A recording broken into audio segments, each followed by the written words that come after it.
Yesu nashimwe bene data, Imana y'amahoro ibane natwe twese. Dusome ijambo ry'Imana ryanditse muri Yohana, igice ca 14 ku murongo wa mbere. Turahera ku murongo wa mbere tumanuke tuwusome wose uyu murongo. Haravuga ngo Yesu ni inzira n'ukuri n'ubugingo. Ntimuhagarike imitima yanyu, mwizere Imana nanje munyizere. Imuhira kwa data hari amazu menshi, iyaba atariho mba ndabibabwiye, kuko ngiye kubategurira ahanyu. Kandi ko ngiye kubategurira ahanyu, nzogaruka kubajana iwanje, ngo aho ndi namwe abe ariho muba. Kandi iyo nja murazi inzira ijayo. Toma aramubwira ati, mugenzi, ntituzi iyo uja, dushobora dute kumenya inzira? Yesu aramubwira ati, ni jewe nzira n'ukuri n'ubugingo, ntawe ushika kuri data ntamujanye.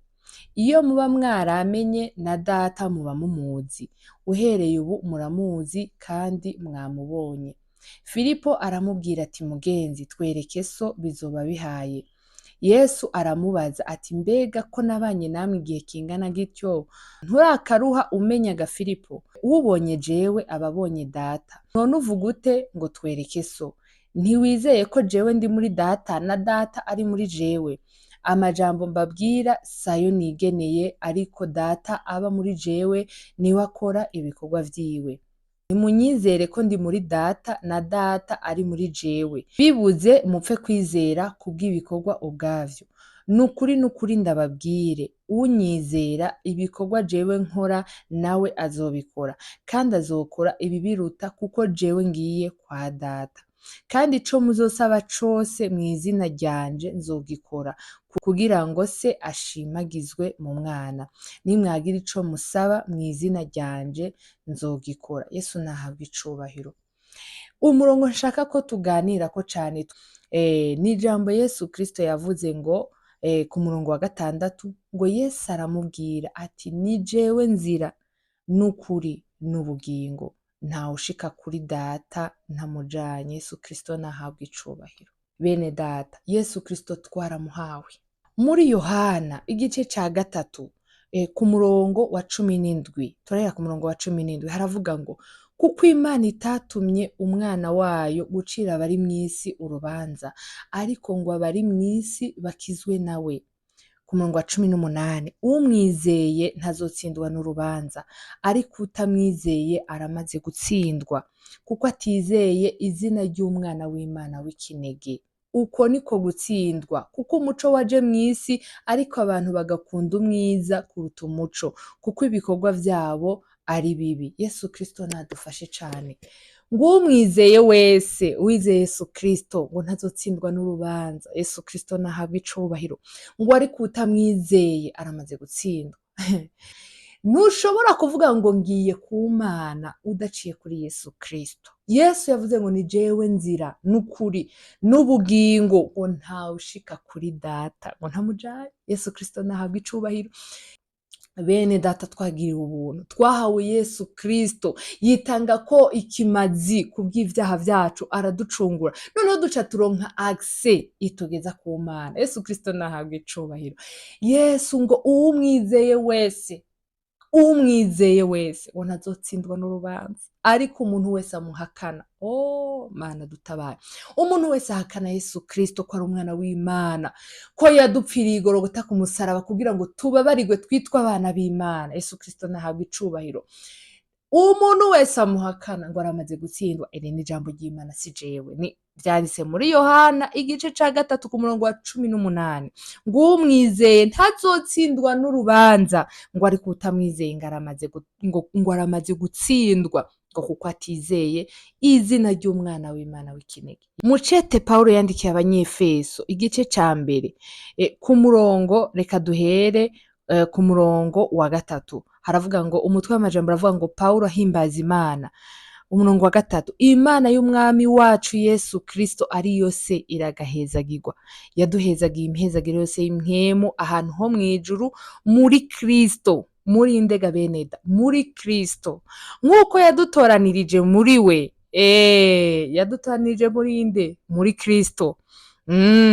Yesu Kristo niwe yagise w'ibintu vyose. Mubimenye bene data, itanguriro ry'isi tubandanye, itanguriro ry'isi ritarashigwaho, kugira ngo tuba abera tutagira agasembwa imbere yayo turi mu rukundo. Ku murongo wa 5, kuko yagabiye kera ko duheshwa na Kristo Yesu gucika abana bayo ku bwayo, nk'uko yabigomvye bikayihimbara, kugira ngo ubwiza bw'ubuntu bwayo bushimwe ubwo yatugabiriye mu wikunda. Ku murongo w'indwi, muri we niho duherwa gucungurwa n'amaraso yiwe, niko guharigwa ibicumuro vyacu nk'uko itunga ry'ubuntu bwayo riri. Yesu Kristo nahabwa icubahiro. Ku murongo wa 11 haravuga kuba muri uwo kwaduhesheje gucika ishamvu yayo twashiriweho kera, kuko iyo yabigabiye ikora vyose nk'uko imigabo yo mu mutima wayo iri. Yesu Kristo nahabwa icubahiro. Muntu uri kuranyumviriza, nagira ngo nkumenyeshe ko Yesu Kristo ari we nzira wenyene azogushikana kwa data mw'ijuru. Yesu Kristo nahabwa icubahiro. Nukuvuga ngo Yesu ugomba kumwizera, vyanse bikunze kugira ngo uzobone ijuru. Ugomba kwizera Yesu Kristo nk'umwana w'Imana, ukamwakira Yesu Kristo, ukamuha kaze mu mutima wawe, ukamwihishamwo, ukamuhungiramwo. Yesu Kristo iyo uhungiye muri we akuhesha, niwe agise igushikana ku Mana. Yesu Kristo nahabwa icubahiro. Abamwakiriye bose ngo yaduhaye ububasha bwo kwitwa abana b'Imana, nibo bizeye izina ryiwe. Yesu Kristo nashimwe. Niryo jambo ry'Imana nashaka ko dusangira kano kanya. Ushobora kuba utizera Yesu. Nshuti yanje, nagira ngo ngukuri inzira ku murima. Ntushobora kuvuga ngo urindiriye ijuru, ntushobora kuvuga ngo uzogera mu ijuru, ntushobora kuvuga ngo ushobora gushika ku Mana udaciye kuri Yesu Kristo. Ico kintu ntigishoboka. Yesu Kristo nashimwe.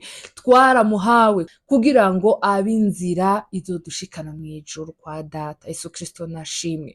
Uyu munsi ndakwingingira nshuti yanje kumwakira.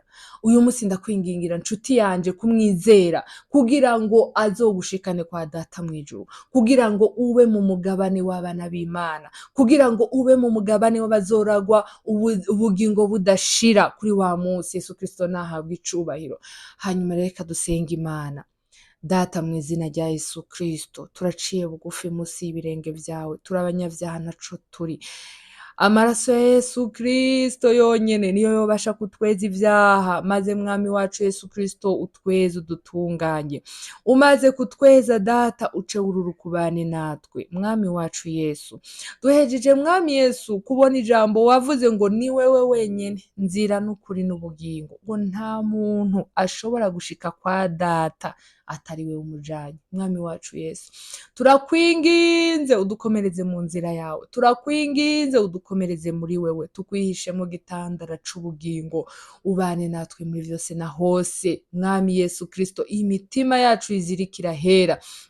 Ndasengeye abariko baranyumviriza, abatarakwizera ubiyereke, abatarakwizera mwami wacu Yesu Kristo ubiyereke, ubahe agakiza, ubahe guhunga uburake buzoza mwami wacu Yesu. Ikirushije vyose mwami Yesu Kristo, mpwemu yera mufasha w'abizera abane natwe, kugira ngo atubashishe kwirinda ivyaha, akomeza tweza kugeza kuri wa musi, kugira ngo mwami Yesu Kristo udusange tutagira agasembwa, udusange tutagira amarabaga, udusange twejejwe, tuze tukubone mwami Yesu. Urakoze cane kuvyumvise kandi kubikora, vyose birabukushaka. Ni mw'izina ryawe rya Yesu Kristo umwami wacu ndabisavyemwo. Amina.